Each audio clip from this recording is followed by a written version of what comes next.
प्रश्न 166। महाराज जी, कल रात आप हजरत ईसा और बीजों के दृष्टांत के बारे में बता रहे थे कि बोते समय कुछ बीज उपजाऊ जमीन पर गिरते हैं और कुछ बंजर जमीन पर, जहां उनमें कोई फल नहीं लगता। मुझे लगता है कि मैं एक ऐसे बीज की तरह हूं जिसे पथरीली जमीन पर फेंक दिया गया है, जो जरा भी उपजाऊ नहीं है। ऐसे हालात को बदलने के लिए आप मेरी क्या मदद कर सकते हैं, और मैं खुद अपने लिए क्या कर सकती हूँ? आप अपनी चेतना को जागृत करने के लिए सचेत होकर रूहानी अभ्यास में ध्यान लगाकर बैठें। भजन सिमरन ही इसका एकमात्र उपाय है। बाकी सब तो बस एक बहाना है। भजन सिमरन सब समस्याओं का हल है। जीवन में बहुत से ऐसे सवाल, बहुत सी ऐसी मुश्किलें उठ खड़ी होती हैं जिनका कोई हल नहीं होता, लेकिन भजन सिमरन की सहायता से हम उनसे हमेशा के लिए ऊपर उठ सकते हैं। प्रश्न 167। आपके विचार में भजन सिमरन का अभ्यास क्या है? एक तरह की जागृति या अपने असल स्वरूप को प्रकट करना, किसी का रूप हो जाना या विकास करना? असली रूहानी अनुभव है किसी दूसरे में समा जाना, अपनी हस्ती को मिटाकर दूसरे का ही रूप हो जाना, खुद परमपिता बन जाना, अपनी अलग पहचान खो देना। ऐसी अवस्था को आप कोई भी दार्शनिक नाम दे सकते हैं। प्रश्न 168। महाराज जी, क्या रूहानी तरक्की करते समय आत्मा की अपनी हस्ती कायम रहती है? आत्मा की अलग हस्ती तब तक बनी रहती है जब तक वह वापस जाकर परमात्मा में नहीं समा जाती। हम अपनी हस्ती को मिटाकर परमात्मा में विलीन होना चाहते हैं। भजन सिमरन का असली मकसद ही अपनी हस्ती को, अपनी अलग पहचान को मिटाकर उस परम पिता परमात्मा में समाकर उसी का रूप बन जाना है। इसका यही लक्ष्य है। प्रश्न 169। महाराज जी, क्या आप हमें कोई मापदंड या कोई निशानी बता सकते हैं जिससे हम जान सकें कि कहीं हम अपने आप को कुछ ज्यादा महत्व तो नहीं दे रहे? सबसे बड़ी बीमारी अपने अहम भाव की, यानी अपने को बड़ा समझने की है। आपका मतलब हौमे से है? जी हाँ। किसी सत्संगी को यह एहसास कैसे करवाया जाए कि उसे हौमे का जबरदस्त रोग है? यह बीमारी आमतौर पर सभी को है और हम सब बुरी तरह से इसके प्रभाव में हैं। अगर हमें यह बीमारी ना होती तो हम इस दुनिया में ही ना होते। हमारा इस दुनिया में होना ही इस बात का सबूत है कि हम इस हौमे की बीमारी के शिकार हैं। यह बीमारी हमारे अंदर से तभी जाएगी जब हम अंतर में शब्द या नाम के साथ जुड़ जाएंगे। शब्द हमारे अंदर नम्रता लाता है और हौमे को बाहर निकालता है। यह शब्द या नाम मैं मेरी को बाहर भगा देता है। तब हमारा मैं बदलकर तू हो जाता है।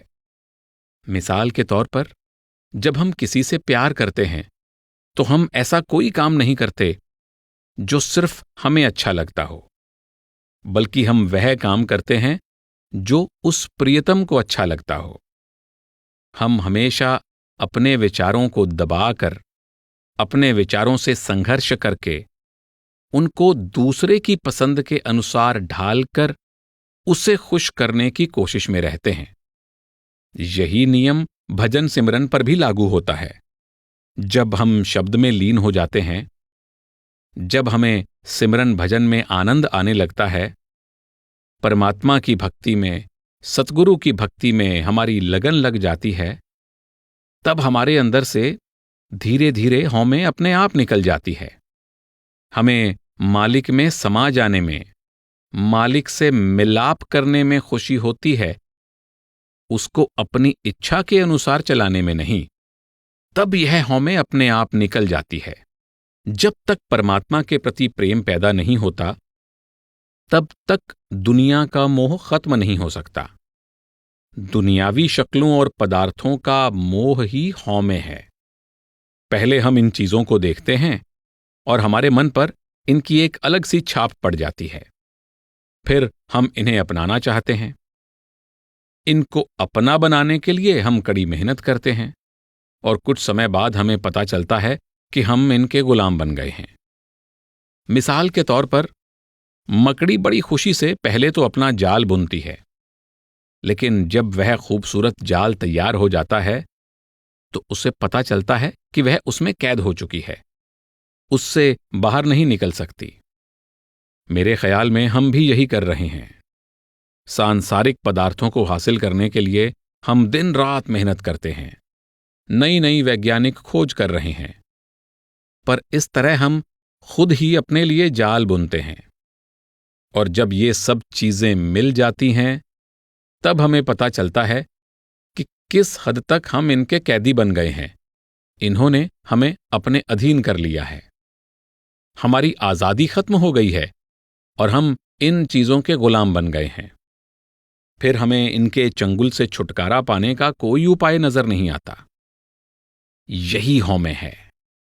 हम सिर्फ शब्द द्वारा, भजन सिमरन यानी नाम की कमाई से ही इस जाल को तोड़ सकते हैं। प्रश्न 170। महाराज जी, क्या यह बात सही है कि शब्द के साथ जुड़ने से मन को जिस आनंद का अनुभव होता है, उसी से चेतना ऊपर की ओर उठने लगती है? वह आनंद चेतना की एक अवस्था है, लेकिन मन ने इसका साथ लिया हुआ है। मन इसके साथ मिला हुआ है। हम मन से छुटकारा तभी पा सकते हैं जब हम मन और माया के दायरे से पार चले जाते हैं। उस अवस्था को प्राप्त करने से पहले खुशी का यह एहसास होना चेतना की एक अवस्था को पाना है, और यह मन की ऊंची अवस्था है। यही निर्मल मन है, लेकिन मन अभी भी साथ है। असल में भजन सिमरन, परमात्मा से प्यार बढ़ाने की हमारी कोशिश, यह सब मन के लिए ही है। आत्मा तो कुदरती तौर पर सहज रूप में अपने मूल स्रोत से प्यार करती है, उस दिव्य सागर से प्यार करती है, क्योंकि यह उस दिव्य सागर की बूंद है। इस तरह प्यार का गुण तो आत्मा में स्वाभाविक रूप से ही होता है। परमात्मा की तरह हर आत्मा के अंदर प्रेम का गुण है। हर आत्मा में परमात्मा बनने की संभावना है। यह कुदरती तौर पर परमात्मा के प्रेम से सराबोर है, लेकिन मन के वश में होकर यह लाचार हो गई है। क्योंकि मन आत्मा पर हावी है, इसलिए यह बेबस है।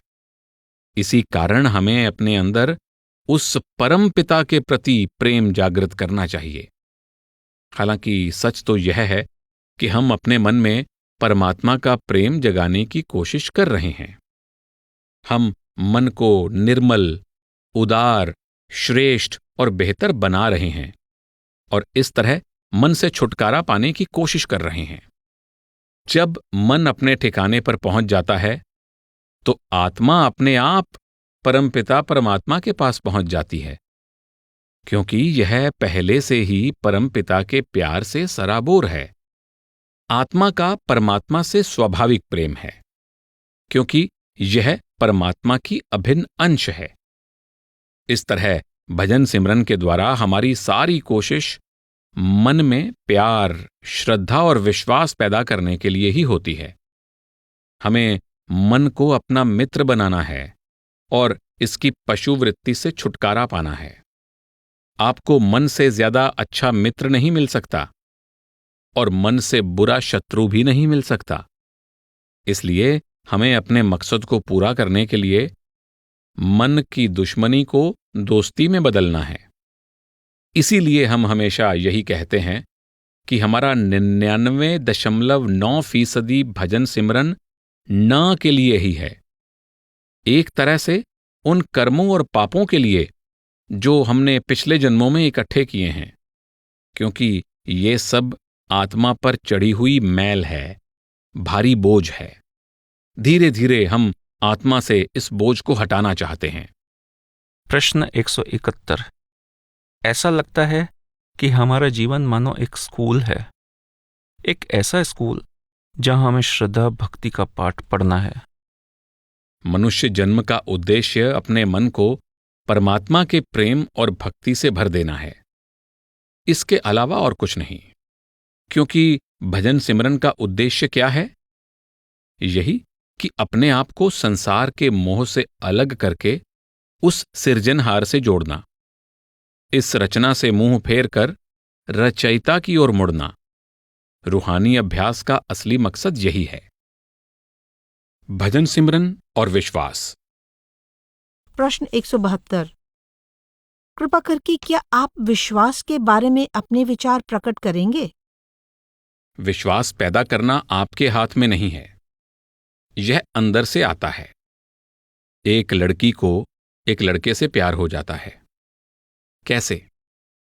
उसके पास कोई जवाब नहीं होता। वह यह नहीं कहती कि इस पर मैं कितना विश्वास करूं, यह करूं या वह करूं। वह प्रेम में पूरी तरह से अंधी होती है।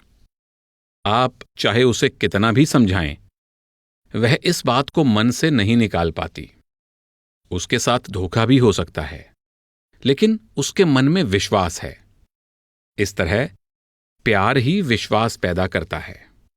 जितना आप किसी से प्यार करते हैं, उतना ही ज्यादा आप उस इंसान पर विश्वास करने लगते हैं।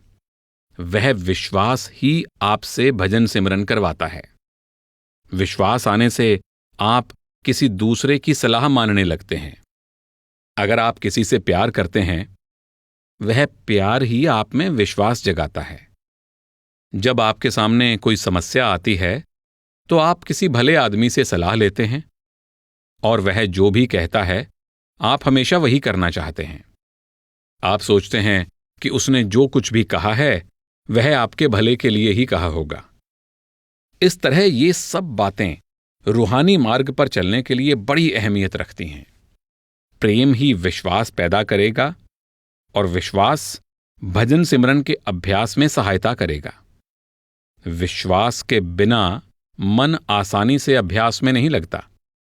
यह कोई ना कोई दूसरा बहाना ढूंढ लेता है। यह मार्ग में सैकड़ों रुकावटें खड़ी करता है। आप उनको दूर करते हैं, वे फिर से आ जाती हैं। वे आती जाती रहती हैं। लेकिन आपका विश्वास आपको इस राह पर कायम रखता है। आप वही करते हैं जो आपके प्रियतम को अच्छा लगता है। आप ऐसा कुछ नहीं करते जो उसे नहीं भाता और जो उसकी नाराजगी का कारण बन सकता है, क्योंकि आपको उस पर पूरा भरोसा है। इस सब की बुनियाद प्रेम ही है। प्रश्न 173। मैं सच्ची श्रद्धा और विश्वास हासिल करना चाहता हूं। क्या भजन सिमरन का यही अर्थ है?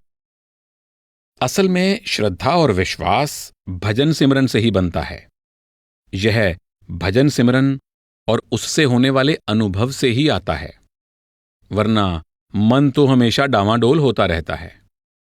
भजन सिमरन ही भरोसा दे सकता है। यह विश्वास पैदा करता है, विश्वास बनाता है, विश्वास को मजबूत भी करता है। इस प्रकार भजन सिमरन से विश्वास बढ़ता ही जाता है। प्रश्न 174। महाराज जी, संत मत के उपदेश पर भरोसा करने, सद्गुरु में विश्वास करने और विश्वास की अहमियत के बारे में चर्चा करने का शायद यह सही मौका है। विश्वास की बड़ी अहमियत है। कोई भी इससे इनकार नहीं कर सकता। विश्वास के बिना तो हम कोई तरक्की नहीं कर सकते। लेकिन पहले हमें संत मार्ग के उपदेश के बारे में अपनी बुद्धि को संतुष्ट करना होगा। फिर हमें यह देखना होगा कि क्या सतगुरु इस उपदेश की कसौटी पर खरे उतरते हैं। सच्चा विश्वास तभी आएगा जब आप अभ्यास करेंगे।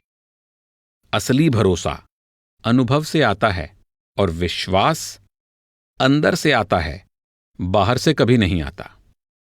दूसरे लोगों को देखकर जो विश्वास हमारे अंदर पैदा हो जाता है, वह दृढ़ नहीं होता, वह अक्सर डगमगा जाता है। जो विश्वास हमारे अंतर में भजन सिमरन से आता है, वह हमारे भरोसे को मजबूत ही नहीं बनाता, बल्कि ऐसा भरोसा पैदा करता है जो अटल होता है। पूरा विश्वास हो जाने के बाद ही हम सच्चे दिल से अभ्यास कर सकते हैं। प्रश्न 175। एक शिष्य के लिए सबसे सही नजरिया क्या हो सकता है? अभ्यास करने के लिए आपको पहले कुछ तो विश्वास होना चाहिए। लेबोरेटरी में खोज करने के लिए भी पहले आपको किसी हद तक विश्वास होना जरूरी है, वरना आप खोज ही नहीं कर पाएंगे। लेकिन असली विश्वास तभी आएगा जब आपको उस रिसर्च में सफलता मिल पाएगी। तभी आपको विश्वास होगा, उससे पहले नहीं।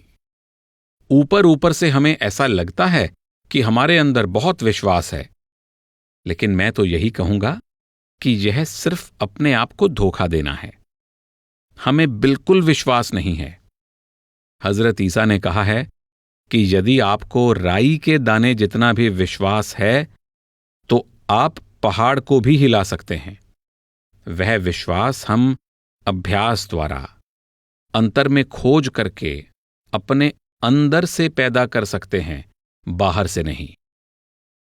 प्रश्न 176।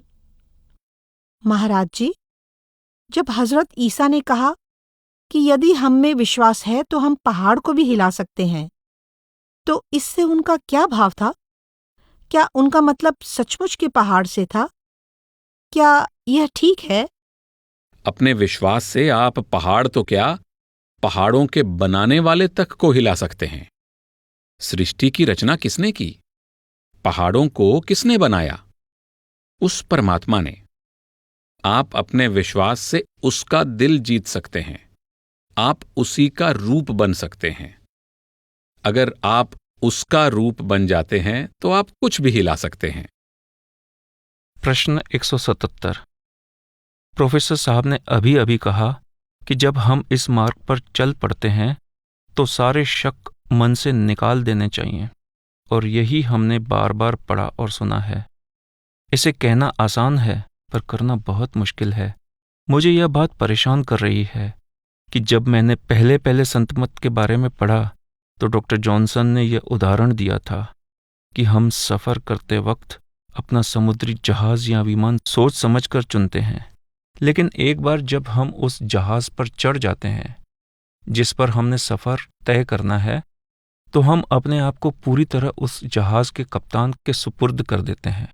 डॉक्टर जॉनसन के अनुसार हमें संत मार्ग पर ऐसा विश्वास लेकर आना चाहिए। इतना तो मेरी समझ में आता है, पर मुझे लगता है कि इस उदाहरण में कुछ कमी रह गई है।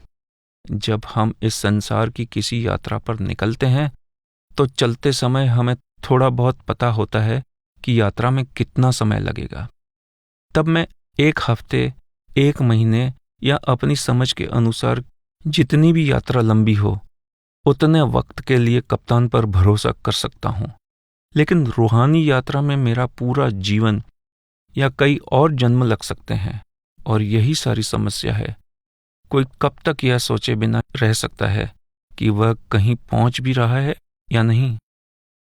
आपके मन में सच्चा विश्वास अनुभव के द्वारा ही पैदा हो सकता है, और वह सच्चा विश्वास आपको पूरे अनुभव से नहीं, बल्कि मैं तो कहूंगा कि कुछ अंदरूनी नज़ारों से भी हो सकता है।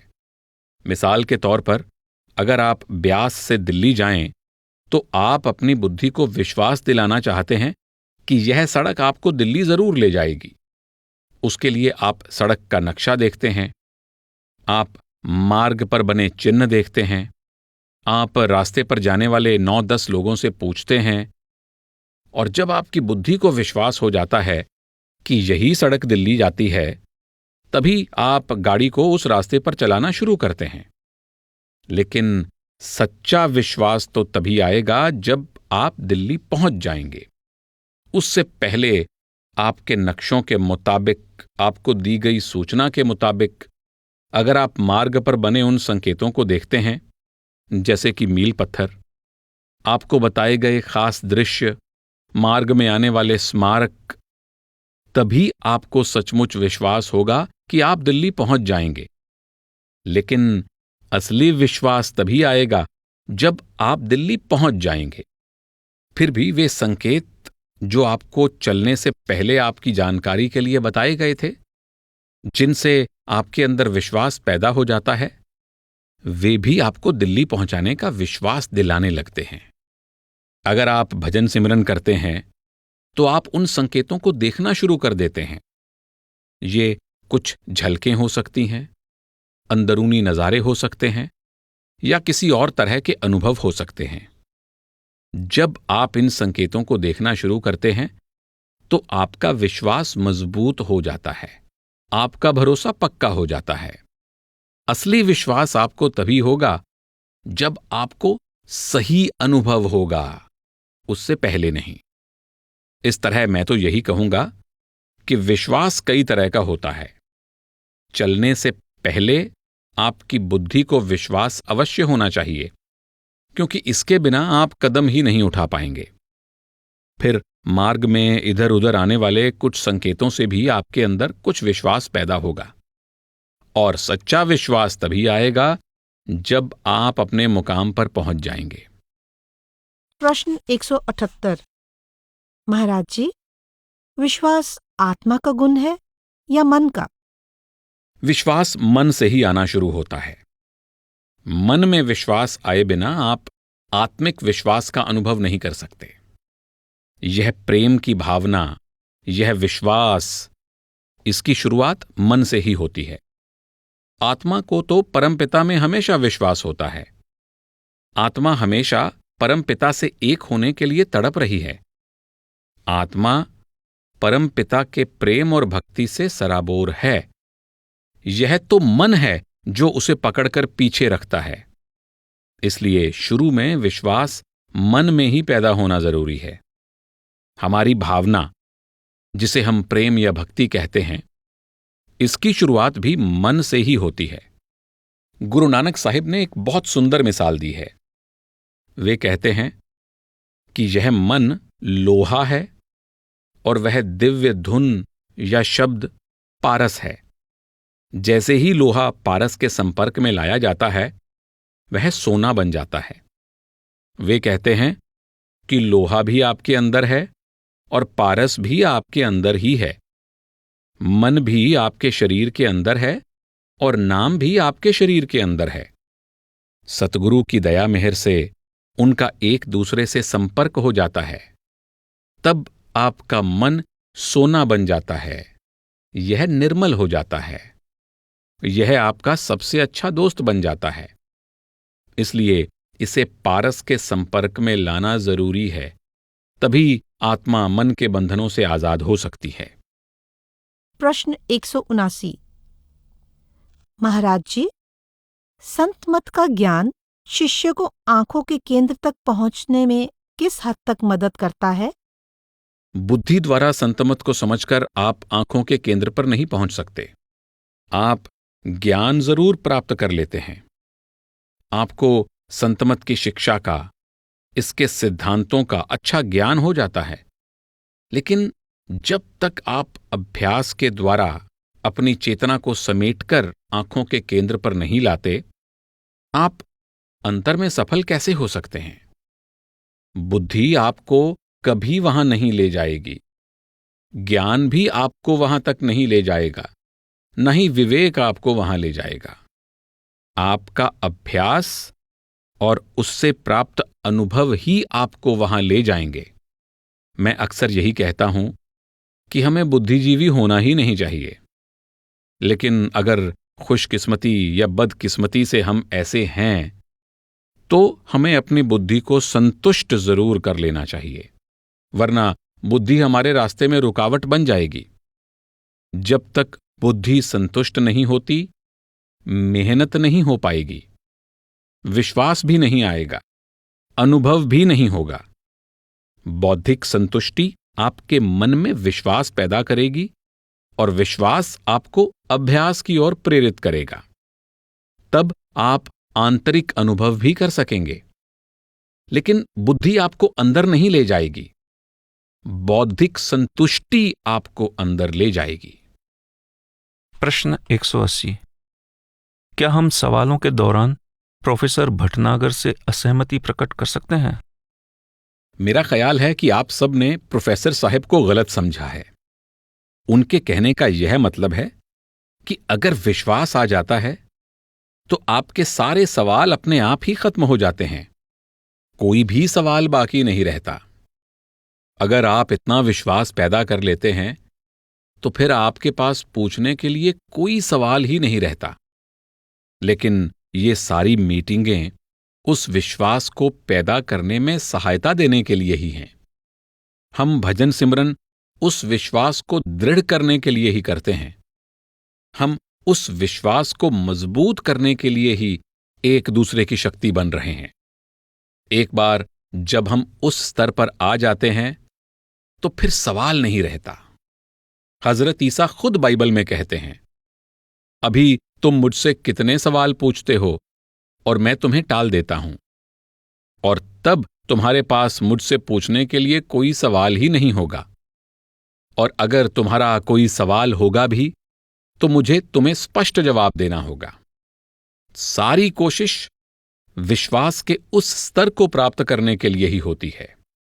अपना भजन सिमरन बनाने के लिए पहले हम अपनी बुद्धि के विश्वास से, मैं तो कहूंगा बुद्धि द्वारा उपजे प्रेम से शुरुआत करते हैं, लेकिन उस अनुभव से, अंतर में उस तरक्की से हम उस अटूट विश्वास को, उस गहरे प्रेम और भक्ति को जागृत कर लेते हैं। तब सारे सवाल अपने आप खत्म हो जाते हैं, सभी सवाल गायब हो जाते हैं, सभी सवाल बेमायने हो जाते हैं। इसका यह मतलब नहीं है कि आप शुरू से ही वह विश्वास पैदा कर लेंगे और आपके कोई सवाल नहीं होंगे। हम तो उस मुकाम तक पहुंचने की कोशिश कर रहे हैं। प्रश्न 181। क्या सद्गुरु की प्यार भरी संगति के बिना कभी बुद्धि संतुष्ट हो सकती है? जो भी कारण हो, यह जैसे भी संतुष्ट हो, वह एक अलग बात है, लेकिन बुद्धि की संतुष्टि हो जरूर जाती है। निश्चय ही उसके संतुष्ट होने से आपके अंदर विश्वास थोड़ा मजबूत हो जाता है, और यह विश्वास निश्चय ही आपको अभ्यास करने के लिए प्रेरित करता है। फिर आपके लिए सारे सवाल बेमायने हो जाते हैं। जब वक्त आ जाता है तो ये सारे सवाल जो आपको हिमालय पहाड़ जैसे लगते थे, वे आपके लिए बेमायने हो जाते हैं। तब ये आपको परेशान नहीं करते और आप इनकी परवाह तक नहीं करते। प्रश्न 182। हम अपने विश्वास को मजबूत कैसे बना सकते हैं? भजन सिमरन से। भजन सिमरन ही आपके प्यार को दृढ़ कर सकता है। भजन सिमरन आपके विश्वास को दृढ़ता देगा, आपके भक्ति भाव को गहन करेगा, आपके विश्वास की जड़ें गहरी होती जाएंगी, और तब कोई भी आपको इस मार्ग से डामाडोल नहीं कर पाएगा। भजन सिमरन के अलावा और कोई रास्ता नहीं है। हम सब एक खास तरह के माहौल से, जैसे सत्संग, ग्रुप मीटिंग और कुछ हद तक अच्छे सत्संगियों से भी प्रभावित होते हैं। लेकिन अगर इन सबके बावजूद हम इनके साथ साथ भजन सिमरन ना करें तो हम डगमगाने लगते हैं। भजन सिमरन हमारे अंदर एक स्थायी आनंद पैदा करता है और हमें ऐसा अटल विश्वास देता है जिसे कोई डामाडोल नहीं कर सकता। अगर आप अपने निजी अनुभव और ज्ञान से पूरी तरह जानते हैं कि यह एक घोड़ा है, तो चाहे सारी दुनिया कहे कि यह गाय है, आप इसे कभी नहीं मानेंगे। अगर आपने पहले कभी घोड़ा नहीं देखा तो कोई गाय को घोड़ा बताकर आपको बेवकूफ बना सकता है। निजी अनुभव हमारे विश्वास में दृढ़ता लाता है, और वह विश्वास हमारे अंदर केवल भजन सिमरन से ही आता है। प्रश्न 183। महाराज जी, मेरे अंदर विश्वास नहीं है और मैं सतगुरु के प्रति विश्वास को भी समझ नहीं पाता। सतगुरु के प्रति विश्वास को समझने के कई पहलू हो सकते हैं। क्या आप कृपा करके सतगुरु में विश्वास के बारे में चर्चा करेंगे? मैं नहीं समझता कि प्यार या विश्वास पर कोई चर्चा हो सकती है। आप प्यार अपने अंदर महसूस करते हैं, विश्वास भी अपने अंदर ही अनुभव करते हैं। आप केवल अपने अंदर से ही जान सकते हैं कि आपको कितना विश्वास है। विश्वास के बारे में आप क्या चर्चा करेंगे? प्रेम और विश्वास चर्चा का विषय नहीं है। यह तो सिर्फ आपके अंदर का एहसास है जिसमें से आप गुजरते हैं, जिसे आप अनुभव करते हैं। आपके अंदर का एहसास आपको बता देता है कि आप कहां तक पहुंचे हैं। खुद आपके सिवाय और कोई आपके विश्वास की थाह नहीं पा सकता। हम अच्छी तरह जानते हैं कि हम कहां तक पहुंचे हैं। भजन सिमरन ही सच्ची प्रार्थना। प्रश्न 184। महाराज जी, जब हम आपके सामने होते हैं तो बहुत खुश होते हैं और आपके साथ बातचीत करने के लिए हमारे अंदर उमंग उठती है, लेकिन अक्सर उस उत्साह और घबराहट में वे सब कुछ नहीं कह पाते जो सोचा होता है, और कई बार तो जो महसूस कर रहे होते हैं वह भी नहीं कहते। क्या आप हमारे शब्दों पर ज्यादा ध्यान देते हैं या हमारी भावना पर, या दोनों पर? मालिक तो वह सब भी जानता है जो हम कह नहीं पाते। मालिक बहरा नहीं है, फिर भी आप उस तक पहुंचने के लिए जोर जोर से पुकारते हैं। वह तो चींटी के चलने की आवाज को भी सुनता है, इसलिए हमें इसके बारे में चिंता नहीं करनी चाहिए कि हम क्या कह पाए और क्या नहीं, या क्या कहना बाकी रह गया। जो भी कहा गया वह काफी है। इसके बजाय हमें भजन सिमरन की तरफ ज्यादा ध्यान देना चाहिए। भजन सिमरन और कुछ नहीं, सिर्फ उसकी दया मेहर पाने के लिए और उसकी बख्शिश मांगने के लिए उसका दरवाजा खटखटाना है। भजन सिमरन का मकसद सिर्फ परमपिता परमात्मा को अपना शुक्रिया अदा करना है। सिर्फ उसे यह बताना है कि हम उसमें समा जाने के लिए, उसके मिलाप के लिए, उस तक पहुंचने के लिए कितने बेचैन हैं। भजन सिमरन का यही मतलब है। इस तरह हम क्या कह पाते हैं इससे कोई फर्क नहीं पड़ता। यह तो सिर्फ हमारी अपनी तसल्ली के लिए है और कुछ भी नहीं। हम उसे कहकर अपना मन हल्का कर लेते हैं, लेकिन वह हमारे कुछ कहने से पहले ही सब कुछ जानता है और अनकही बात तक को सुनता है। लेकिन फिर भी अगर हमें अपनी बात कहने या लिखने से तसल्ली होती है तो इसमें कोई हर्ज नहीं। पर असली प्रार्थना तो भजन सिमरन है और कुछ नहीं। प्रश्न 185। महाराज जी, मेरा सवाल प्रभु की प्रार्थना के विषय में है। क्या इस प्रार्थना से इंसान को कोई फायदा होता है? प्रार्थना क्या है? प्रार्थना हमारे अंतर का सच्चा प्यार और भक्ति है, यानी परमात्मा के पास वापस जाने और उसमें विलीन हो जाने की इच्छा। मन की अपने मूल स्रोत में वापस जाने की तड़प, आत्मा की वापस अपने निज स्रोत में समा जाने की तड़प ही प्रार्थना है। इसके लिए हमें रटे हुए लफ्जों की जरूरत नहीं है, किसी भी तरह के लफ्जों की जरूरत नहीं है। यह तो परमात्मा के लिए हृदय से निकली पुकार है। यही आपकी प्रार्थना है।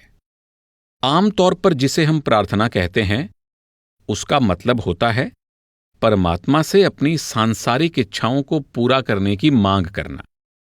लेकिन यह कोई प्रार्थना नहीं है। इच्छाएं हम खुद पैदा करते हैं और उन्हें पूरा मालिक से करवाना चाहते हैं, लेकिन उन इच्छाओं को पूरा करने के लिए हमें फिर से दुनिया में वापस आना पड़ता है।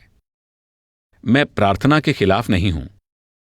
प्रार्थना आपको हालात का सामना करने और उन हालात से गुजरने की ताकत देती है।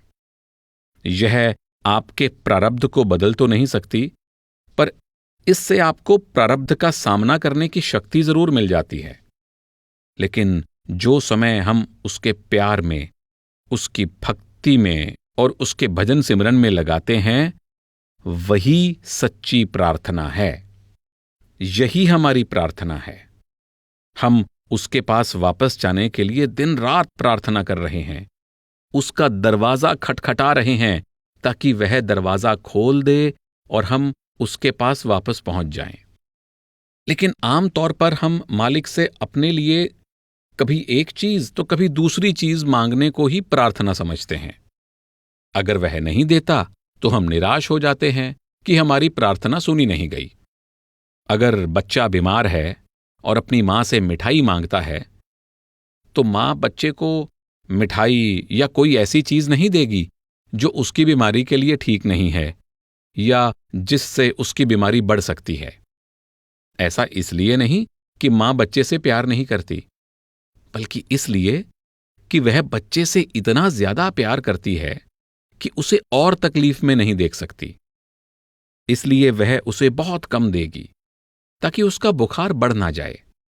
इच्छाएं मन पैदा करता है और हम चाहते हैं कि परमात्मा उन्हें पूरा कर दे। हम मन के गुलाम हैं। हम मन को समझाने की कोशिश नहीं करते कि वह मालिक की रजा में रहे, बल्कि मालिक को समझाने में लगे रहते हैं कि वह हमारे मन की इच्छा के अनुसार चले। हम मालिक के भक्त नहीं, मन के भक्त बने हुए हैं। अगर वह हमारी उम्मीदों को पूरा नहीं करता तो हम उससे निराश हो जाते हैं। सांसारिक पदार्थों के लिए प्रार्थना करना तब सही है जब हम जानते हों कि हमारे लिए अच्छा क्या है, लेकिन असल में हम तो जानते ही नहीं कि हमारे लिए क्या अच्छा है। कई बार कोई चीज प्राप्त करने के लिए हम 4-5 वर्ष तक मालिक से प्रार्थना करते हैं और फिर शायद हमें अगले 20 साल उन चीजों से छुटकारा पाने के लिए प्रार्थना करनी पड़े, क्योंकि हम जानते ही नहीं कि हमारे लिए बेहतर क्या है। इसलिए असली प्रार्थना समर्पण करना है। वही बेहतर जानता है कि हमारे लिए क्या अच्छा है। हजरत ईसा ने सेंट मैथ्यू की वार्ता में प्रार्थना वाले अध्याय में यही समझाने की कोशिश की है।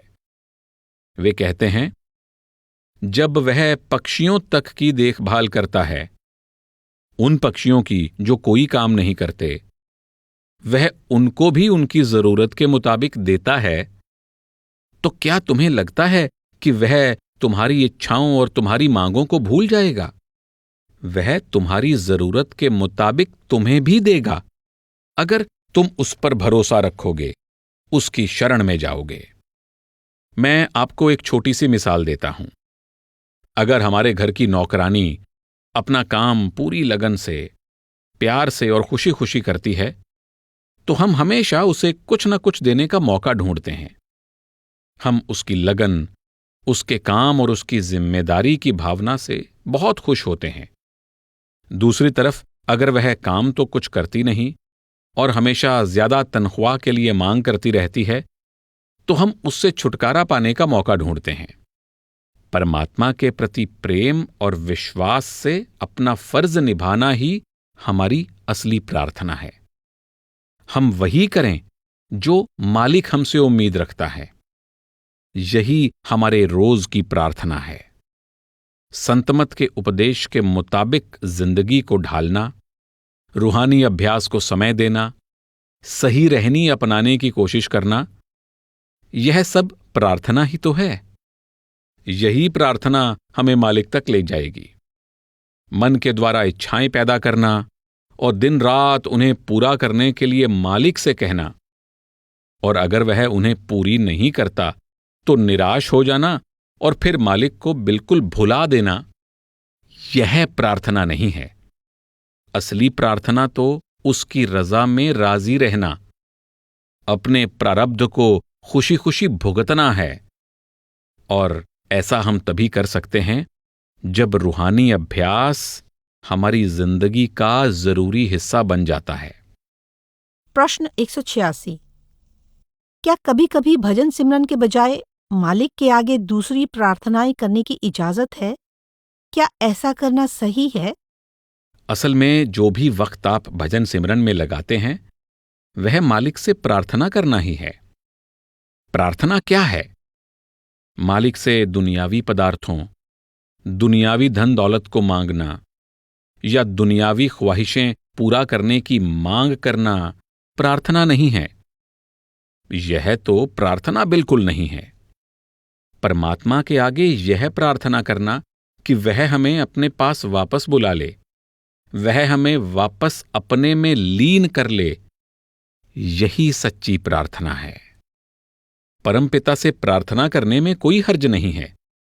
इससे आपका मनोबल बढ़ता है और आप संतुलन खोए बिना हालात का सामना कर लेते हैं। प्रार्थना का यही प्रभाव है। लेकिन जो भी वक्त हम भजन सिमरन को देते हैं, हम प्रार्थना ही कर रहे होते हैं। भजन सिमरन में बिताया हमारा हर पल, हर क्षण एक प्रार्थना है। जब हम उसके प्यार में जीते हैं, उसकी भक्ति में जीते हैं, उसकी याद में जीते हैं, भजन सिमरन को पूरा वक्त देने की कोशिश करते हैं, यह सब हमारी मालिक से लगातार प्रार्थना ही है। हम सब उसके दरबार में दाखिल होने के लिए उसका दरवाजा खटखटा रहे हैं। यही प्रार्थना है। उससे दुनिया की कोई चीज मांगना प्रार्थना नहीं है। मालिक से वह सब मांगने में भी कोई हर्ज नहीं है। आखिर हमारे पास सिर्फ वही दरवाजा है जिसे हम खटखटा सकते हैं। लेकिन इसका मतलब यह नहीं कि परमात्मा हमें वही देगा जो हम चाहते हैं। वह हमें वही देगा जो हमारे लिए सबसे अच्छा है। प्रार्थना हमें हालात का मुकाबला करने के लिए ताकत और दृढ़ इच्छा शक्ति देती है। हमारे मन से वह इच्छा या तो निकल जाएगी या मालिक उसे पूरी कर देगा। अगर कोई चीज हमारे हित में नहीं है तो वह हमें नहीं देगा। जब एक बच्चा बीमार होता है, उसे बुखार हो जाता है, अगर वह अपनी मां से मिठाई के लिए जिद करता है तो वह उसे मिठाई कभी नहीं देगी। ऐसा नहीं है कि मां बच्चे से प्यार नहीं करती। शायद वह बच्चे से ज्यादा और किसी से प्यार नहीं करती, लेकिन वह जानती है कि यह मिठाई बच्चे के लिए अच्छी नहीं। शायद बच्चे के लिए कड़वी कुनैन ही अच्छी है।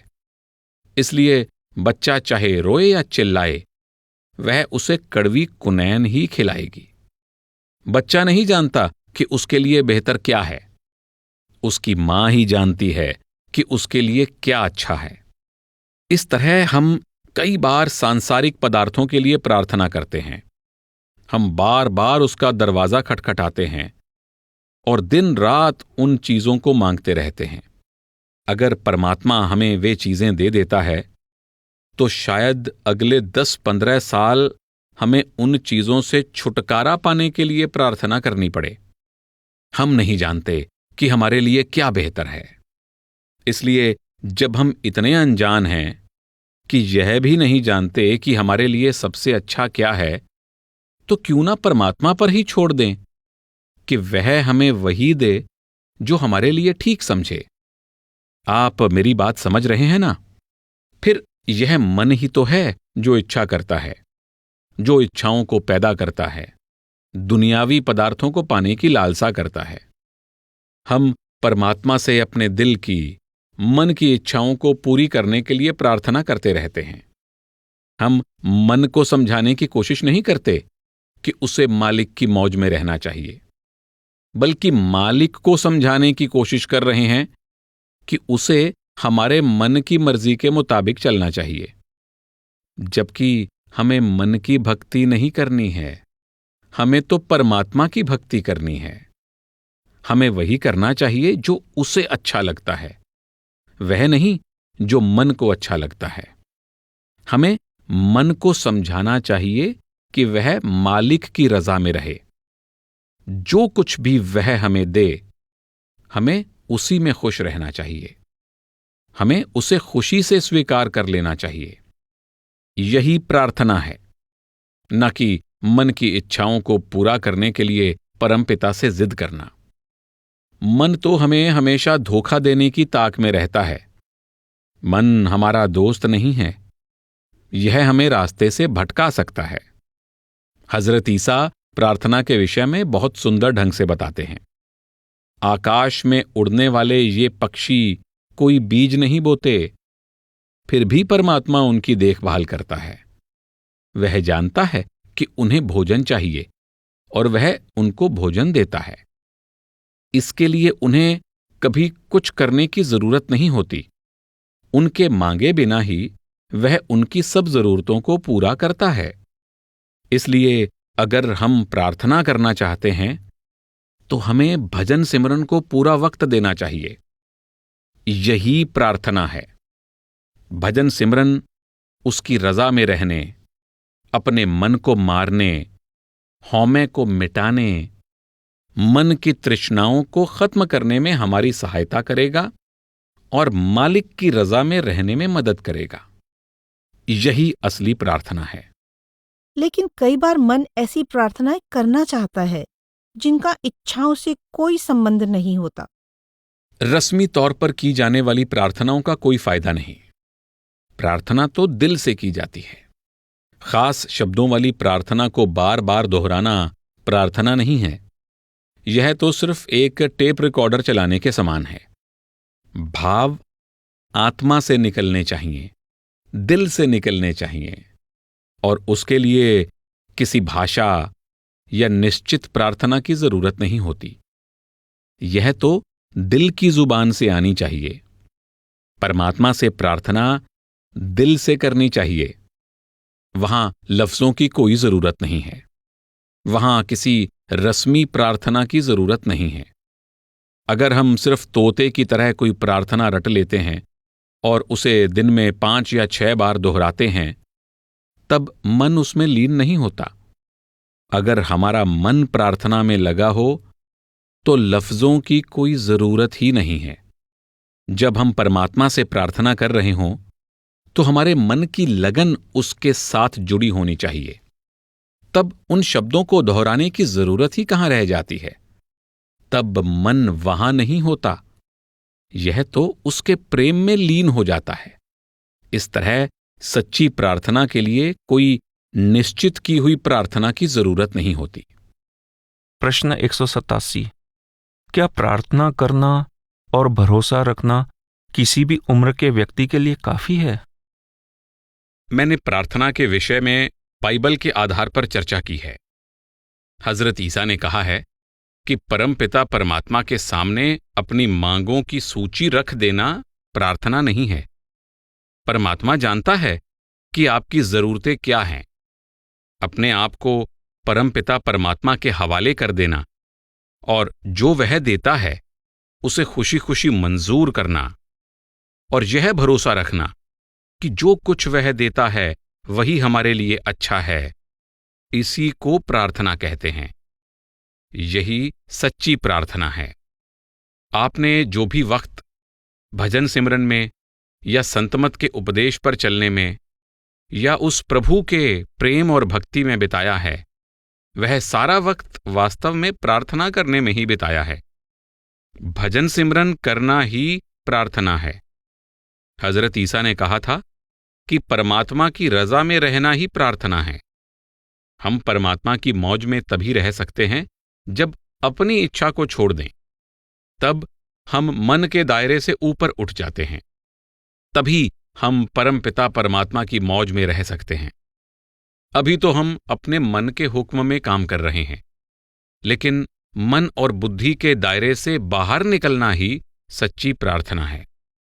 परंतु ऐसा आप तभी कर सकते हैं जब अपने आप को अंतर में शब्द या नाम के साथ जोड़ लें। इसलिए जब आप भजन सिमरन को वक्त देते हैं तो आप प्रार्थना ही करते हैं। प्रश्न 188।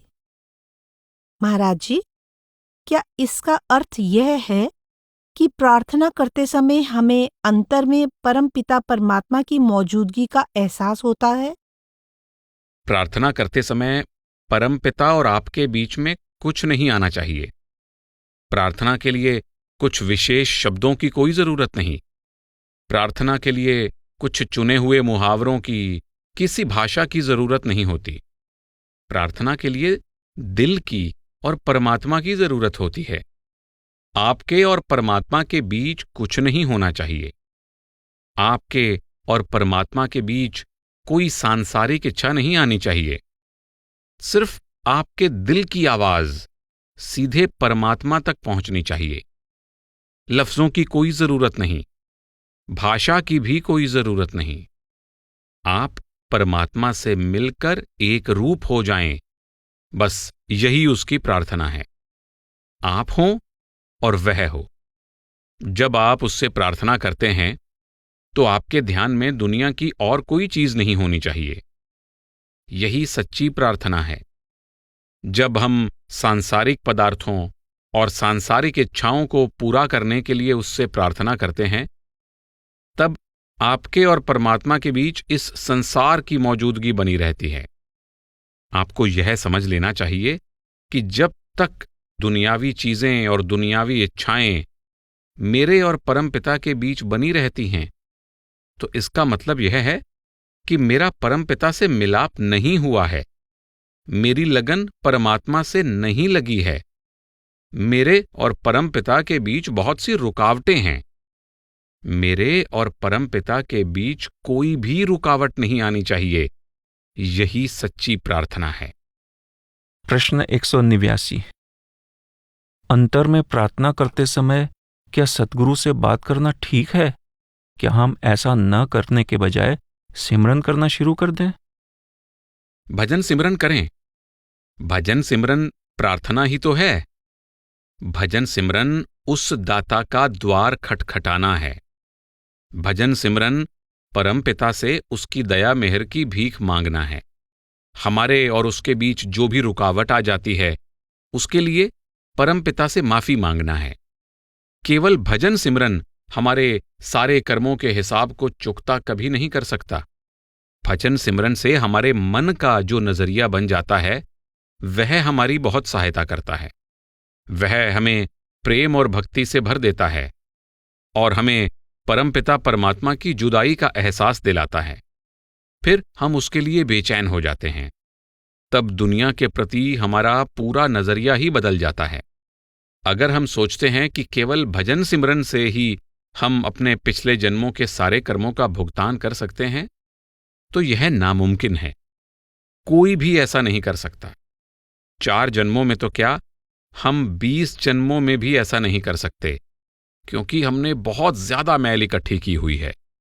लेकिन जब परमात्मा देखता है कि भजन सिमरन और संतमत की रहनी से हमारे व्यवहार में, सोच में सुधार हो गया है, हमारा हृदय प्रेम और भक्ति से भर गया है, तब वह दया मेहर करता है, जिससे हमारे और परमात्मा के बीच की सभी रुकावटें दूर हो जाती हैं। प्रश्न 190। महाराज जी, क्या आप हमें संत मार्ग में प्रार्थना के महत्व के बारे में बता सकते हैं? असली प्रार्थना उन कर्मों की माफी मांगने के लिए प्रभु का द्वार खटखटाना है, जो हम अनेक जन्मों, अनेक योनियों और अनेक शरीरों में इकट्ठे करते चले आ रहे हैं।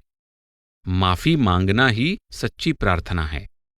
वह माफी हमें भजन सिमरन से ही मिलती है, या यूं कहें कि उन सब कर्मों का पश्चाताप हम केवल भजन सिमरन से ही कर सकते हैं। इसलिए भजन सिमरन ही सबसे अच्छी प्रार्थना है। इससे हमें प्रारब्ध कर्मों का भुगतान करने के लिए मनोबल और शक्ति प्राप्त होती है। यह हमें बिना संतुलन खोए अपने प्रारब्ध को भोगने की शक्ति देता है। इससे हम में इतना आत्मबल आ जाता है कि हम अपने लिए नए बीज ना बोएं, ताकि वे हमें इस रचना में वापस लाने का कारण न बने। हमने पूर्व जन्मों में जो कर्म इकट्ठे किए हैं, यह उन कर्मों के भुगतान के लिए परमात्मा की दया मेहर जागृत करता है। इसलिए भजन सिमरन ही सबसे ऊंची प्रार्थना है। प्रश्न 191। मैं सोच रहा था कि जब मैं यहां से विदा होकर अपने घर वापस जाऊंगा, तो कभी ऐसा मौका ना आए जब मैं आपसे माफी मांगना चाहूं या आपको पुकारना चाहूं। तो क्या इसके लिए मुझे अंतर में सद्गुरु से रिश्ता जोड़ने की कोशिश करनी चाहिए, या आपके उस देह स्वरूप से प्रार्थना करनी चाहिए जो मैंने यहां देखा है? तब क्या मेरे सामने आपका देह स्वरूप होगा जिसे मैंने यहां देखा है और जो मेरे मन में बसा हुआ है? मुझे समझ नहीं आ रहा है कि तब मुझे अंतर में सद्गुरु को पुकारना चाहिए या आपके उस देह स्वरूप को। जिसकी याद मेरे अंदर समाई हुई है। आपके सतगुरु हमेशा आपके अंतर में हैं, और जो भी वक्त आप भजन सिमरन को दे रहे हैं, आप अपने सतगुरु को ही पुकार रहे हैं। अंतर में अपने मन से बात करने के बजाय बेहतर होगा कि आप भजन सिमरन में ध्यान लगाएं। अगर हम प्रार्थना करने की कोशिश करते हैं, अंतर में अपने सतगुरु को पुकारने और उनसे बात करने की कोशिश करते हैं, तो हम अपना वक्त व्यर्थ गंवा देते हैं। असल में तब आप अपने मन से बातें कर रहे होते हैं, सिर्फ अपने ही मन से, इसके अलावा और कुछ नहीं। इसलिए बेहतर होगा कि आप मन को सिमरन में लगाएं, इसे भजन सिमरन में लगाएं, क्योंकि भजन सिमरन अपने आप हमारी हर तरह से सहायता करता है। क्योंकि मालिक जानता है कि हमें किस चीज की जरूरत है, हम क्या चाहते हैं। हमें उसे बताना नहीं पड़ता, हमें उसे बताने की जरूरत भी नहीं है। वह हमारे दिल की भाषा जानता है, वहां जुबान से कुछ कहने की जरूरत ही नहीं पड़ती। इसलिए सिर्फ अपना भजन सिमरन करें। प्रश्न 192।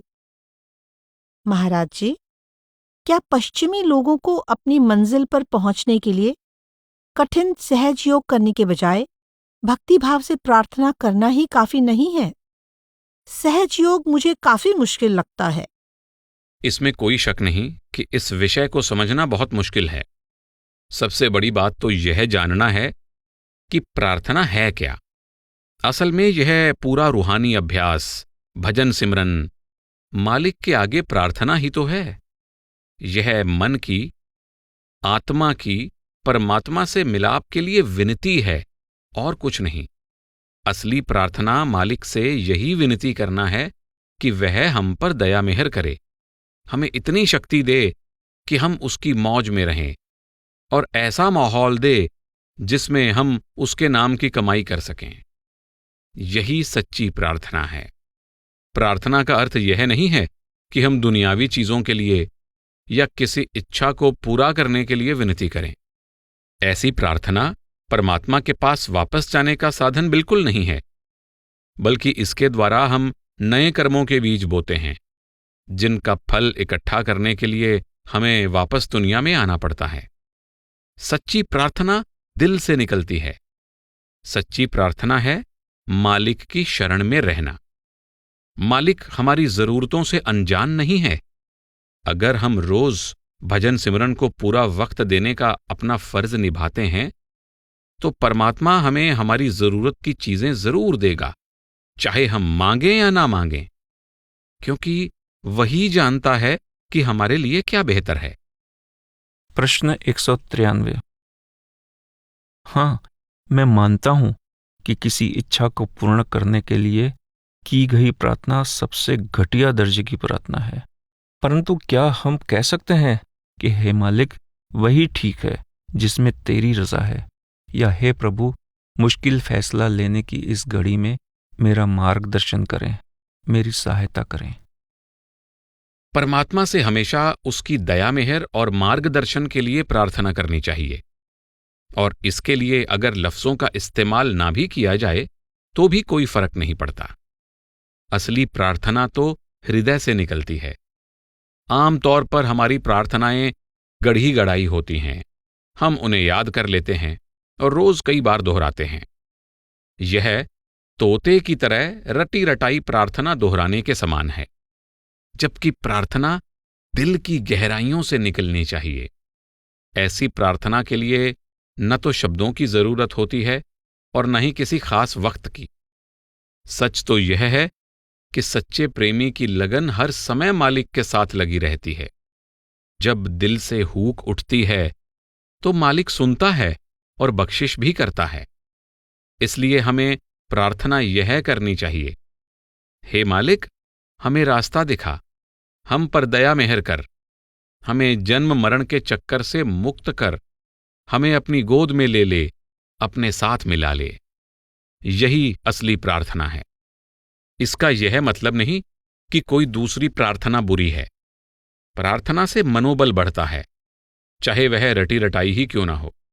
चाहे परमात्मा हमारी विनती स्वीकार करे चाहे ना करे, प्रार्थना करने से मनोबल दृढ़ होता है और हम और ज्यादा हौसले से जिंदगी का सामना करने के लायक बनते हैं। इस तरह की प्रार्थना या विनती से आप अपने आप को हालात के मुताबिक ढालने के काबिल बनाते हैं। लेकिन इस तरह की प्रार्थना असल में मालिक से प्रार्थना नहीं है। इससे तो आप अपने आप को समझाते हैं कि आप क्या चाहते हैं। इस तरह आप अपने मन को तैयार करते हैं। इससे भी मन को ताकत मिलती है, जिससे हम हालात के मुताबिक अपने आप को ढाल सकते हैं और हौसले से उनका सामना कर सकते हैं। सच्चे दिल से निकली प्रार्थना चाहे कैसी भी हो, हमारी सहायता करती है। पर सबसे ऊंची प्रार्थना तो अपने आप को उसके प्रति समर्पित कर देना और उसकी दया मेहर और मार्गदर्शन के लिए प्रार्थना करना है। प्रश्न 194। जब कोई किसी चीज के लिए प्रार्थना करता है और उसकी इच्छा पूरी हो जाती है, तो क्या वह सब परमात्मा करता है? आमतौर पर देखा गया है कि कोई व्यक्ति किसी दुनियावी चीज के लिए प्रार्थना करता है, जैसे नई कार के लिए या 10 लाख डॉलर के लिए, और उसकी इच्छा पूरी भी हो जाती है। उसकी यह इच्छा कौन पूरी करता है? आपका सवाल है कि जब हम प्रार्थना करते हैं तो क्या वे चीजें हमें उस प्रार्थना के कारण मिलती हैं या वे हमें प्रार्थना न करने पर भी मिल जाती? मेरा ख्याल है कि वे प्रार्थना के बिना भी मिल जाती। परमात्मा नहीं चाहता कि हम प्रार्थना करें, फरियाद करें और वह उसे पूरा करे। ना ही वह चाहता है कि हम समझें कि ये चीजें इसलिए मिली हैं कि हमने उससे मांगी हैं।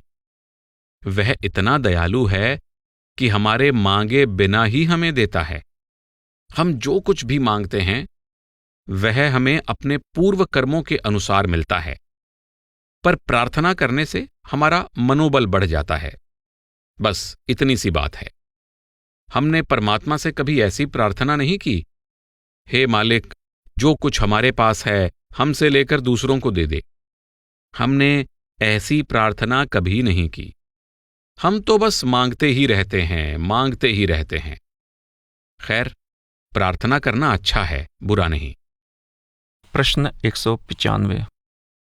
क्या प्रार्थना में उस परमात्मा से कुछ मांगना चाहिए या उससे केवल बात करनी चाहिए?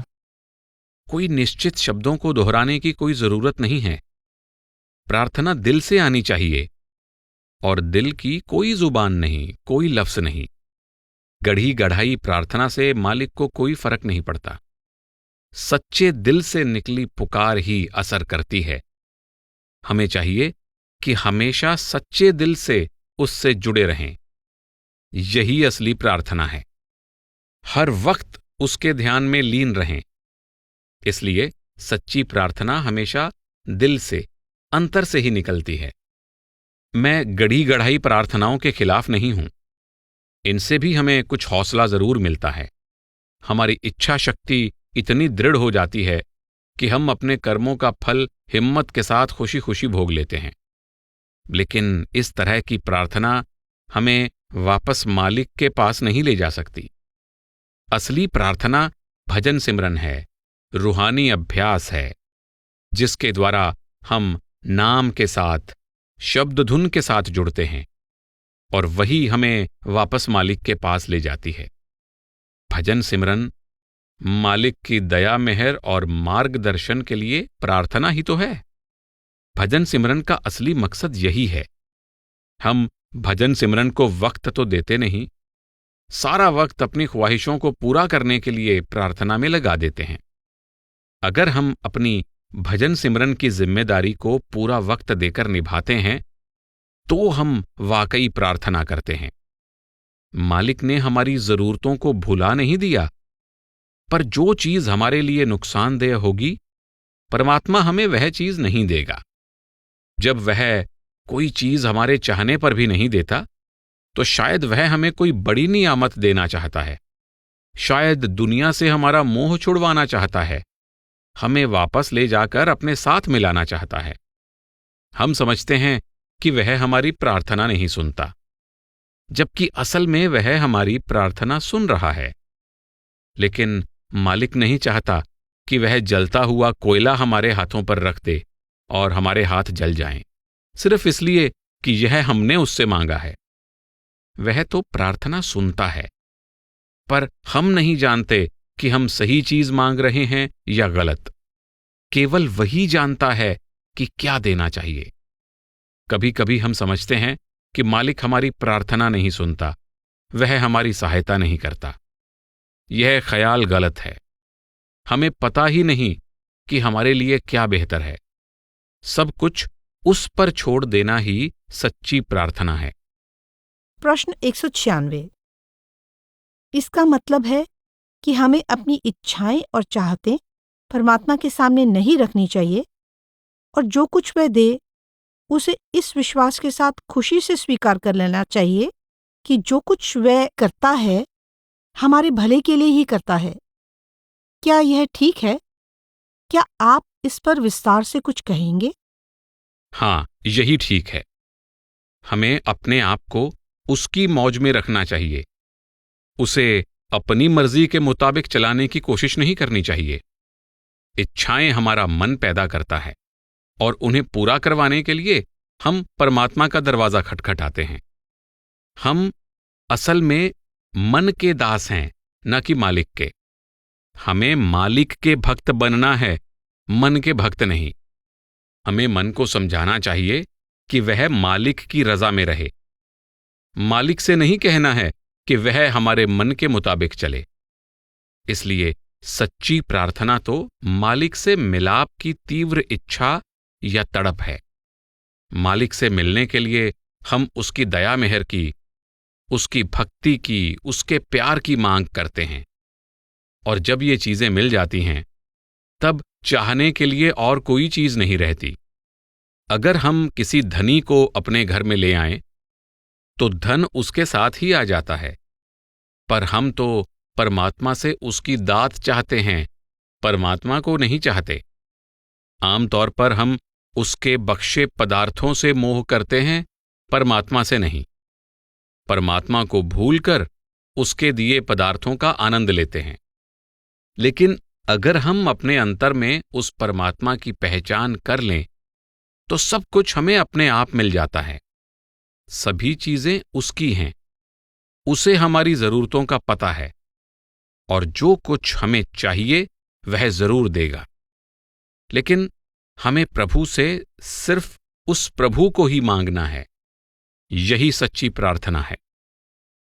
प्रश्न 197। दूसरों के लिए प्रार्थना करने के बारे में आपके क्या विचार हैं? अगर हम यही नहीं जानते कि हमारे लिए क्या अच्छा है और क्या नहीं, तो हम दूसरों के बारे में यह कैसे जान सकते हैं? यह कहना मुश्किल है कि प्रार्थना करने से कुछ बदल जाता है कि नहीं, पर इतना जरूर है कि मालिक के आगे प्रार्थना करने से हमारे अंदर ताकत आ जाती है। हम दूसरों के लिए तभी प्रार्थना करते हैं जब हमें उनकी गरीबी, बीमारी आदि के कारण दुख होता है, या फिर हम चाहते हैं कि उनकी इच्छाएं पूरी हो जाएं। इसकी वजह यह है कि हमारा उन लोगों के साथ मोह है। ये सब इच्छाएं मन पैदा करता है, और जब हम दूसरों के लिए प्रार्थना करते हैं तो हो सकता है कि हम कोई ऐसी चीज भी मांग लें जो उनके लिए फायदेमंद ना हो। मिसाल के तौर पर, अगर कोई बच्चा बीमार हो तो मिठाई खाने के लिए वह चाहे कितनी भी जिद करे, लेकिन मां उसे मिठाई नहीं देती। मां का बच्चे से प्यार है और उसे पता है कि बुखार में मिठाई उसके लिए अच्छी नहीं है। हो सकता है कि वह मिठाई के बजाय उसे कड़वी दवा दे। बच्चा मिठाई के लिए रोता है क्योंकि उसे नहीं पता कि कौन सी चीज उसके लिए अच्छी है। वह मिठाई चाहता है, लेकिन मां उसे मिठाई नहीं देती क्योंकि मां को बच्चे से प्यार है और वह जानती है कि मिठाई उसके लिए अच्छी नहीं है। दूसरी ओर, अगर मां बच्चे की मांग पूरी कर दे, उसको मिठाई दे दे, मैं समझता हूं कि फिर उसे बच्चे से प्यार नहीं है। मांगने पर अगर बच्चे को मिठाई मिल जाए तो उसका बुखार तेज हो जाएगा और बीमारी भी बढ़ जाएगी। इसी तरह कुल मालिक या सतगुरु हमें वही चीज देता है जो हमारे लिए या जिनके लिए हम प्रार्थना कर रहे हों अच्छी है। वह नहीं चाहता कि हमारा संसार से मोह रहे। वह हमें दुनिया से उपराम करना चाहता है। मालिक हमें वे चीजें नहीं देता जिनसे हम उसे भूलकर फिर से इंद्रियों के भोगों में लग जाएं और कर्मों के गुलाम हो जाएं। वह हमें केवल वही चीजें देता है जिनसे हमारा दुनिया के मोह से छुटकारा हो और मालिक से प्यार बढ़े। हमें न तो यह पता है कि हमारे लिए क्या अच्छा है और न ही यह कि दूसरों के लिए क्या फायदेमंद है, लेकिन मालिक को हर किसी के बारे में पता है कि किसके लिए क्या अच्छा है। इसलिए हम क्यों ना सब कुछ उसकी मौज पर छोड़कर अपनी ही जिम्मेदारी पूरी करें। सच्ची प्रार्थना के लिए निश्चित शब्दों की, होंठ हिलाने की जरूरत नहीं है। वह दिल से निकलती है और दिल को प्रार्थना करने के लिए किसी भाषा की, कुछ शब्दों की जरूरत नहीं है। असली प्रार्थना तो मालिक की शरण में, उसके हुक्म में रहना है। प्रश्न 198। जब कोई मर जाता है और हम प्रार्थना करते हैं ताकि आत्मा उसे सुन ले और उसे इसका फायदा हो, तो क्या वह आत्मा हमें सुनती है? नहीं, वह आत्मा हमारी प्रार्थना नहीं सुनती। ये प्रार्थनाएं शोक में डूबे परिवार को सांत्वना देने के लिए होती हैं, जिन्हें उनके दोस्त, मित्र या रिश्तेदार छोड़कर चले गए हैं। उन्हें दिलासा देने के लिए ही हम यह सब कुछ करते हैं। जाने वाले की आत्मा की भलाई के लिए असल में हम कुछ नहीं कर सकते। उस जीव को अपने कर्मों का फल भोगना ही है। ये जितने भी रीति रिवाज, प्रार्थनाएं आदि हम किसी के मरने पर करते हैं, सब कुछ मरने वाले के रिश्तेदारों को और अपने आप को धीरज बंधाने के लिए करते हैं, उसकी आत्मा के लिए नहीं। इनसे मरने वाले को जरा सी भी सहायता नहीं मिलती। उसके साथ जो भी होता है उसके कर्मों के अनुसार होता है।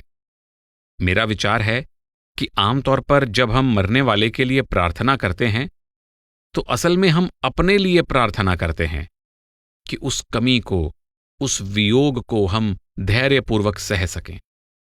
ऐसा करने से हम मरने वाले की कोई भी मदद नहीं कर सकते। प्रश्न 199। महाराज जी, मैं ईसाई धर्म को मानने वाले बच्चों के साथ स्कूल जाती हूँ। मैं यह जानना चाहती हूँ कि एक ईसाई या मुसलमान जो एक अच्छी जिंदगी जीता है और परमात्मा से रहनुमाई और माफी के लिए प्रार्थना करता है, क्या उसकी रूह परमपिता परमात्मा के पास वापस जाएगी या फिर उसे यहाँ वापस आकर संत मार्ग को अपनाना होगा? प्रार्थना करने में कोई हर्ज नहीं है। हर बच्चा अपने पिता का दरवाजा खटखटाता है। परमपिता परमात्मा दाता है और हम हमेशा भिखारी हैं। इसलिए मांगने के लिए हमारे पास अपने पिता के अलावा और कोई दरवाजा नहीं है। प्रार्थना का यह मतलब नहीं है कि जीवन में जो घटने वाला है वह बदल जाएगा। चाहे हम प्रार्थना करें या ना करें, जो भी हमारी किस्मत में है हमें उसे भुगतना ही होगा। प्रार्थना हमारी किस्मत को नहीं बदलती, ना ही प्रार्थना हमारे जीवन की घटनाओं को बदलती है। यह केवल हमें उन कर्मों का, जीवन की उन घटनाओं का सामना करने की ताकत और हौसला देती है। लेकिन कर्म बदलेंगे नहीं, वैसे के वैसे ही रहेंगे। असल में जीवन की घटनाओं को सहजता से झेलने में ही खुशी है। जीवन की घटनाओं को बदलने में खुशी नहीं, क्योंकि वे कभी नहीं बदलेंगी। जीवन की घटनाएं तो पहले से ही तय होती हैं। इसलिए हम परमात्मा के आगे उन्हें बदलने की विनती न करके, बल्कि जीवन की घटनाओं के मुताबिक खुद को ढालकर ही खुश रह सकते हैं। जैसे कि मौसम बदलता रहता है, गर्मी आती है, फिर सर्दी आती है।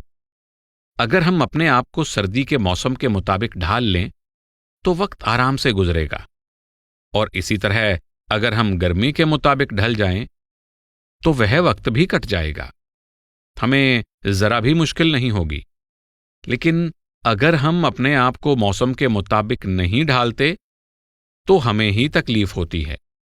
मौसम तो बदल जाएगा, हम मौसम के बदलने को तो नहीं रोक सकते, लेकिन अपने आप को मौसम के मुताबिक जरूर ढाल सकते हैं। इसी तरह हमने अपने आप को अपने प्रारब्ध के मुताबिक, उन कर्मों के मुताबिक ढालना है। प्रार्थना का मतलब यह नहीं कि जीवन की घटनाएं बदल जाएंगी।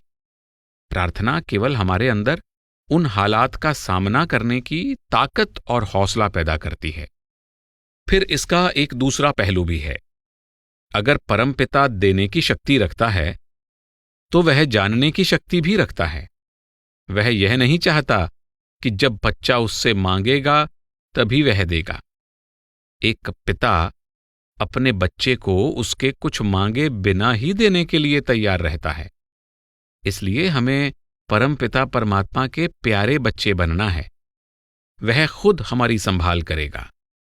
जैसा कि हजरत ईसा ने बाइबल में कहा था, ऐ परमात्मा में विश्वास ना रखने वालों, तुम परमपिता से सांसारिक सफलता, सांसारिक जरूरतों और सांसारिक इच्छाओं के लिए प्रार्थना करते हो। तुम्हें परमात्मा में जरा भी विश्वास नहीं है कि वह सब कुछ जानता है और वह सब कुछ करेगा। वे कहते हैं, अगर तुम किसी से कोई सहायता मांगते हो तो वे सहायता करने के लिए सदा आगे आते हैं। तो क्या तुम्हारा परमपिता तुम्हारी सहायता नहीं करेगा जबकि तुम सृष्टि के सिरमौर हो? फिर वे सुंदर मिसालें देते हैं। वे कहते हैं, कीड़े मकोड़ों को भोजन कौन देता है? इस घास को पोषण कौन देता है जो आज है और कल नहीं होगी? जब वह इन चीजों की भी देखभाल करता है, फिर तुम तो सृष्टि के सिरमौर हो, क्या वह तुम्हारी संभाल नहीं करेगा? इस तरह परमात्मा हमेशा हमारी संभाल कर रहा है, चाहे हम उसके आगे प्रार्थना करें या ना करें। प्रार्थना केवल हालात का सामना करने में हमारी सहायता करती है। यह हमारे जीवन की घटनाओं की दिशा नहीं बदलती। फिर हम तो यह भी नहीं जानते कि हमारे लिए अच्छा क्या है जिसके लिए हम प्रार्थना करें। हम अंधे हैं।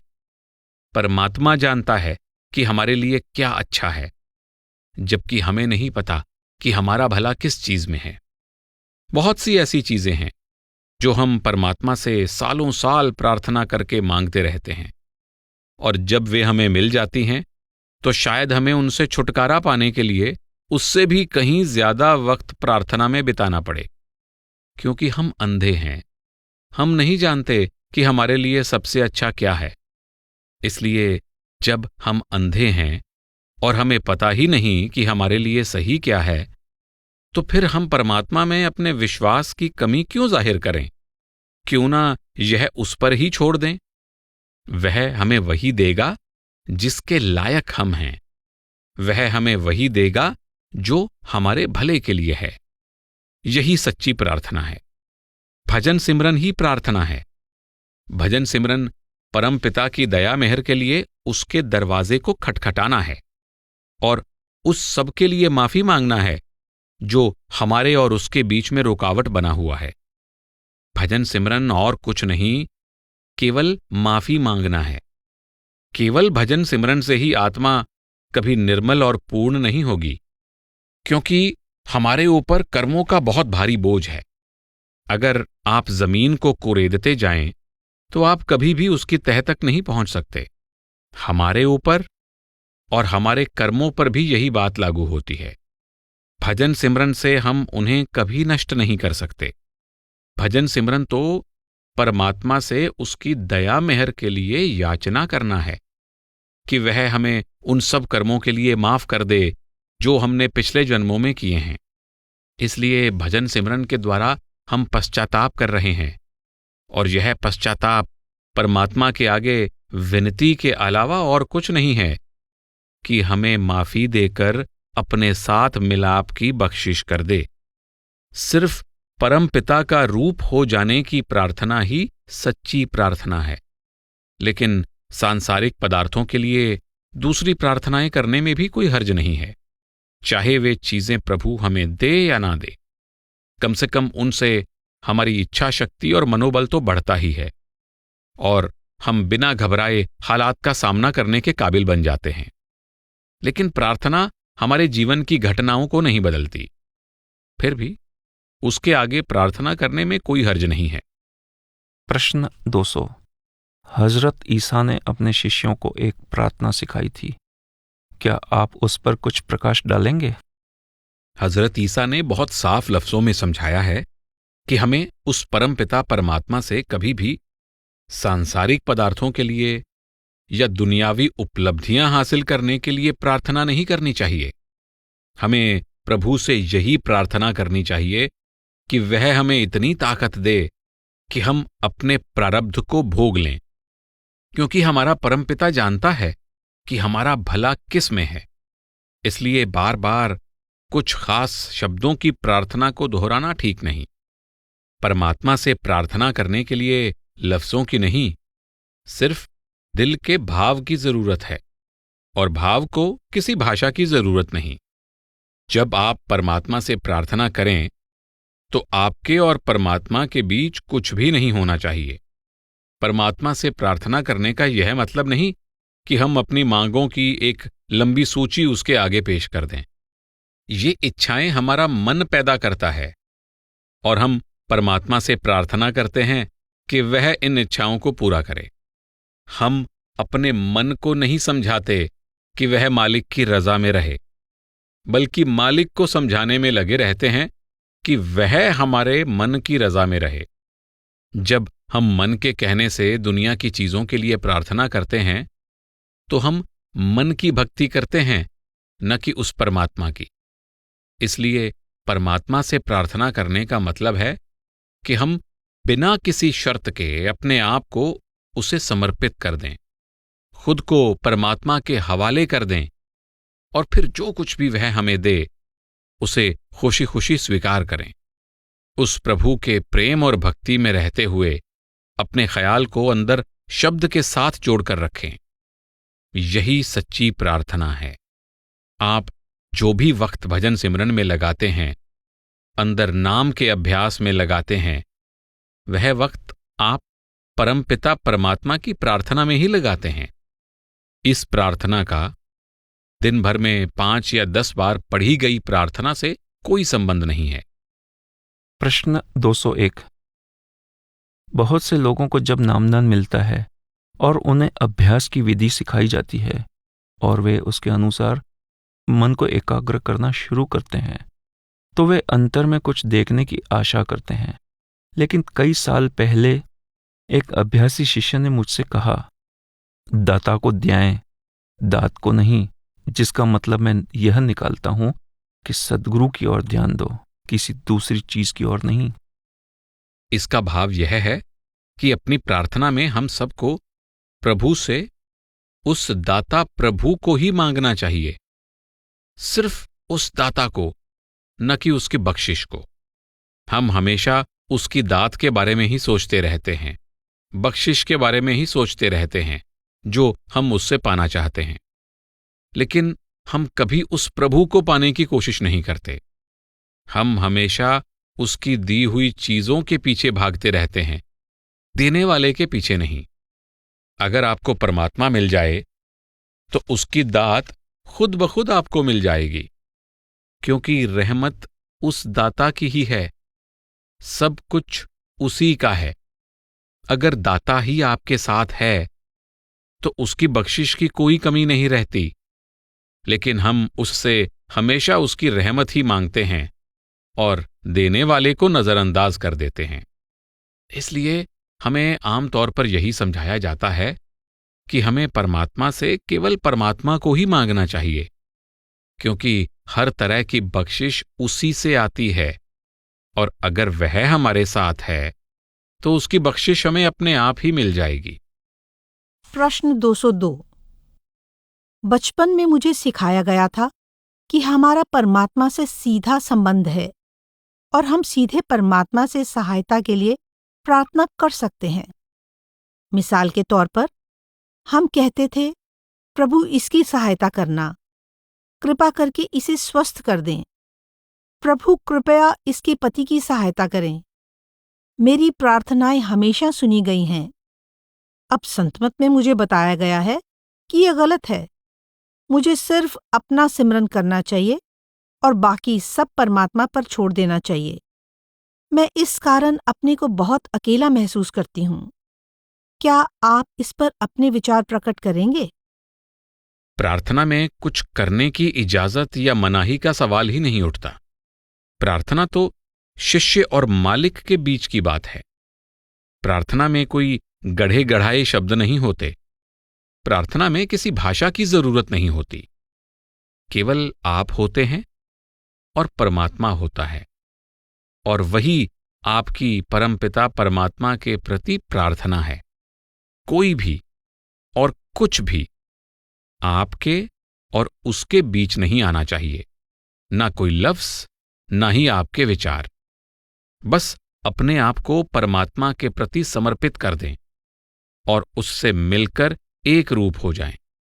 उसके साथ अपनी लगन जोड़ लें। यही प्रार्थना है।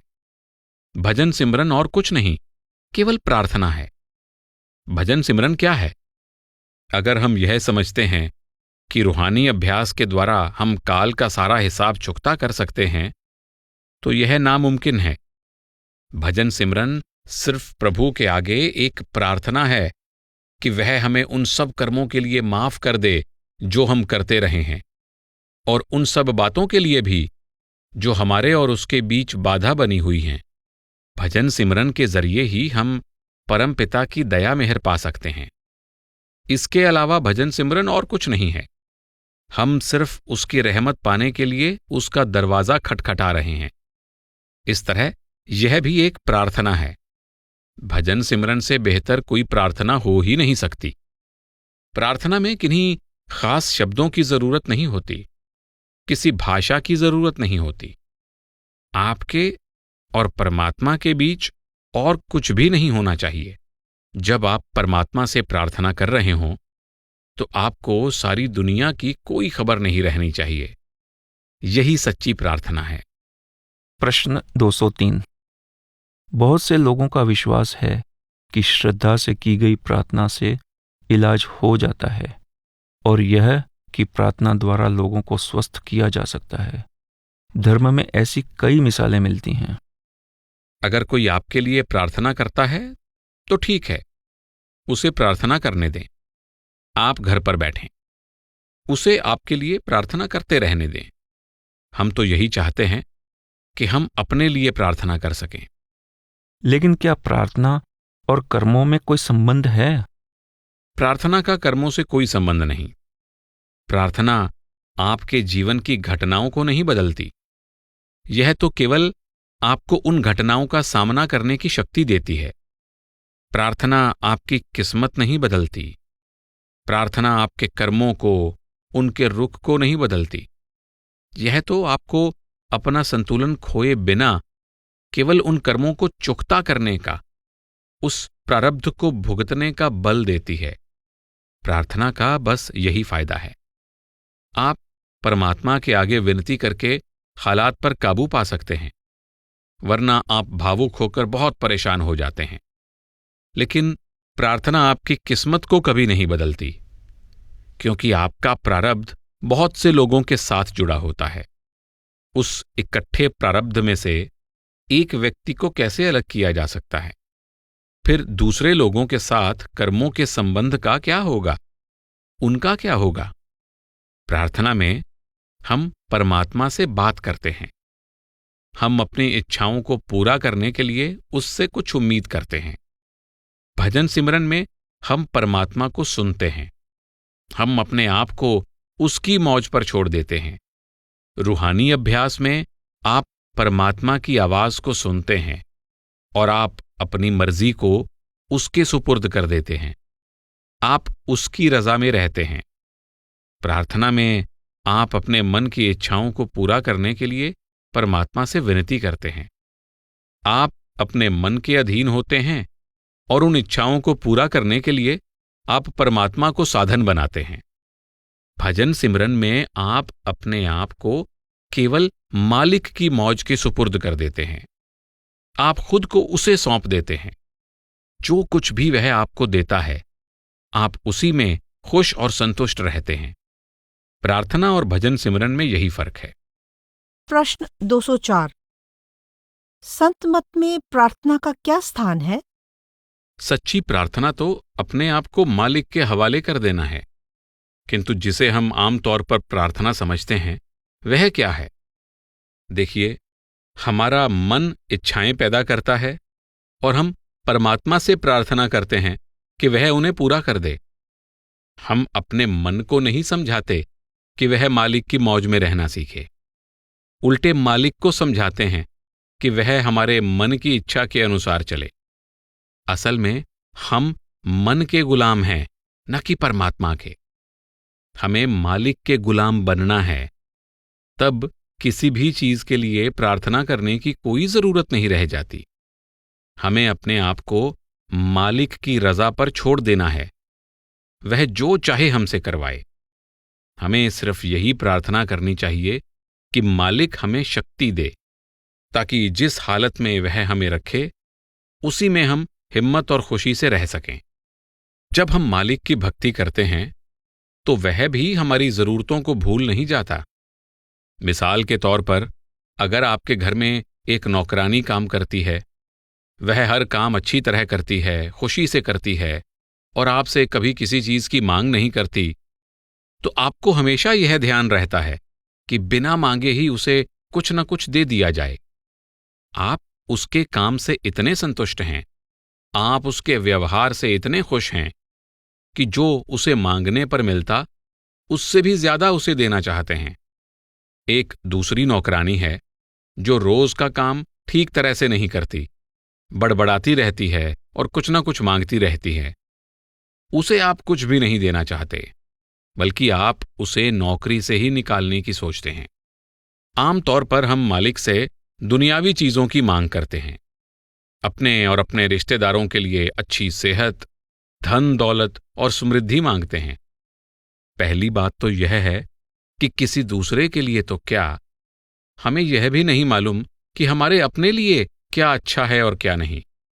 4-5 साल मालिक से प्रार्थना करके कोई चीज हासिल करते हैं और फिर शायद 10 साल हमें प्रार्थना में घुटने टेकने पड़ते हैं कि वह उसे वापस ले ले। जब हम परमात्मा से कोई चीज मांगते हैं तो हमें पता नहीं होता कि कौन सी चीज हमारे लिए अच्छी है। जब हमें पता ही नहीं कि हमारे लिए अच्छा क्या है, तो क्यों ना उसकी रजा को ही मान लिया जाए। वह खुद ही जो अच्छा समझेगा हमें दे देगा।